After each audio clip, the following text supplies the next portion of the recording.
What's going on, my House of Leones? Today's video is focused on, and I don't know where the hell I got House of Leones from, but it's focused on the beginner, right? The beginner mindset, getting somebody ready who's, just started the game to, do good habits, have good mechanics, things like that, have a good working knowledge of the game.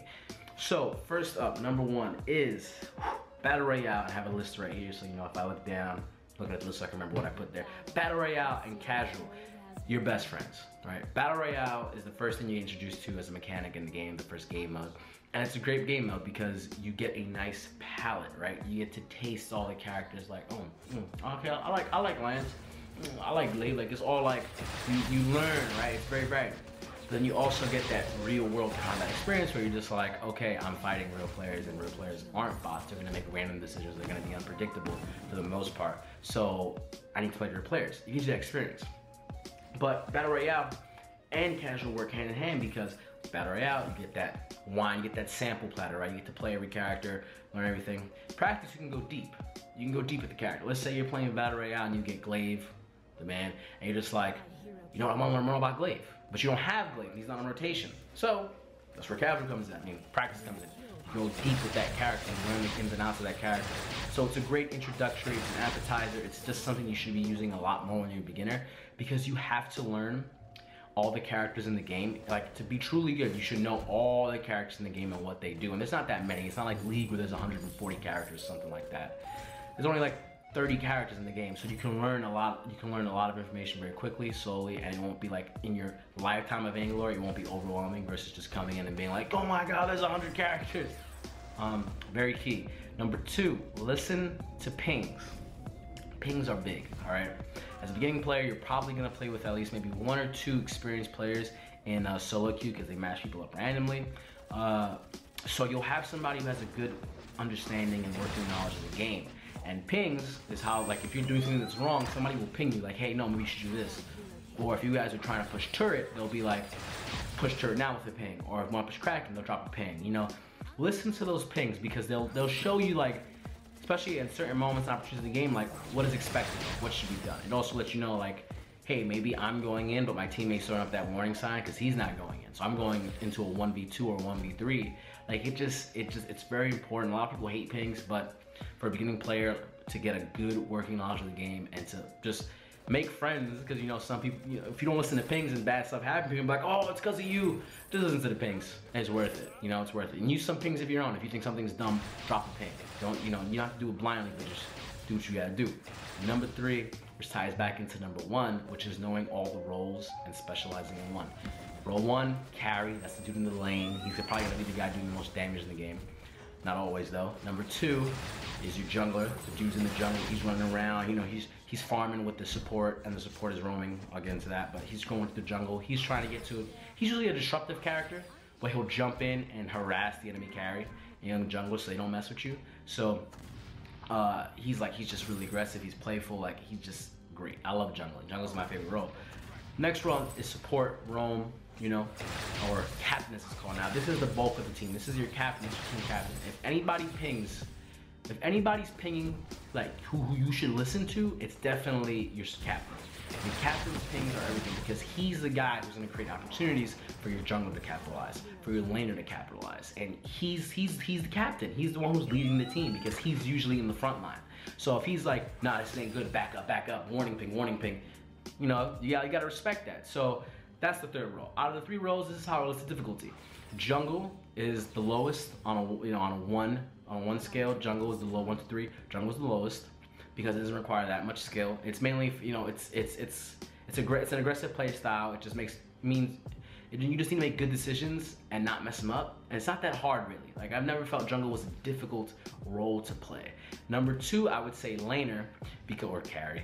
Laner, just because there's a lot of intricacies like you have to master as a laner because the laning is focused mechanically, right? Because you're trying to out-farm the other team. You're trying to make sure that your other laner that you're going against, you're out-farming him. Like, you're just getting more farm. You're getting all your last hits. You're getting your CS, everything's good, right? And you have to, you have to stutter step a lot. It's mechanically heavy. Like, you have to be, it's like a game of chess almost, or boxing. Hardest is really the support captain role, because like if your support or captain is bad, your whole team can, you know, go down.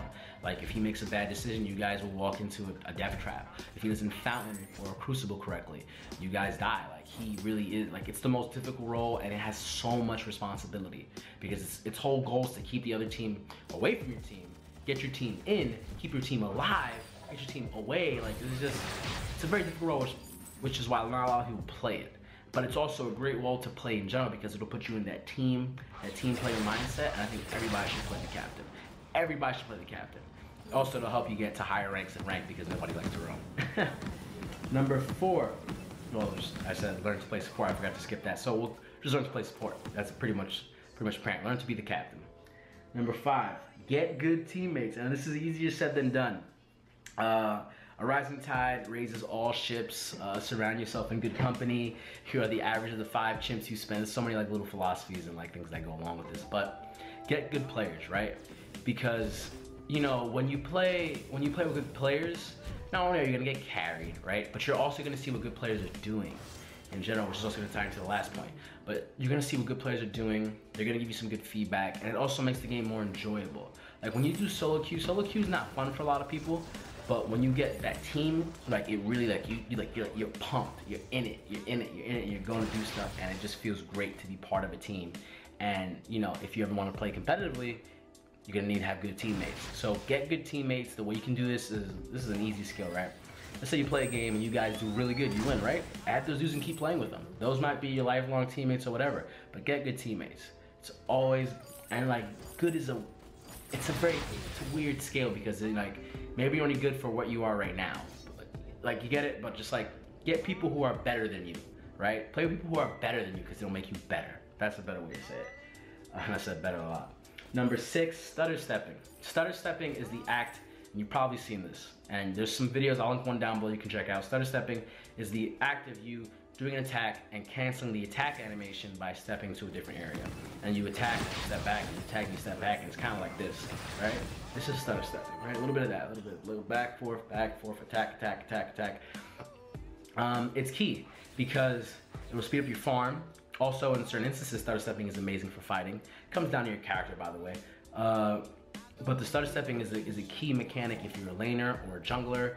Supports don't really have to worry about this too much, but if you're a jungler, a laner, especially if you're a laner, stutter stepping is absolutely, you need to stutter step. So it's great for you to learn that technique early on. It's gonna improve your game, get you more farm, help you kill more people. It's just a fundamental mechanic of Vainglory that you need to have. So I'll put a link down below you can check out for stutter stepping. Read builds online. This is pretty simple.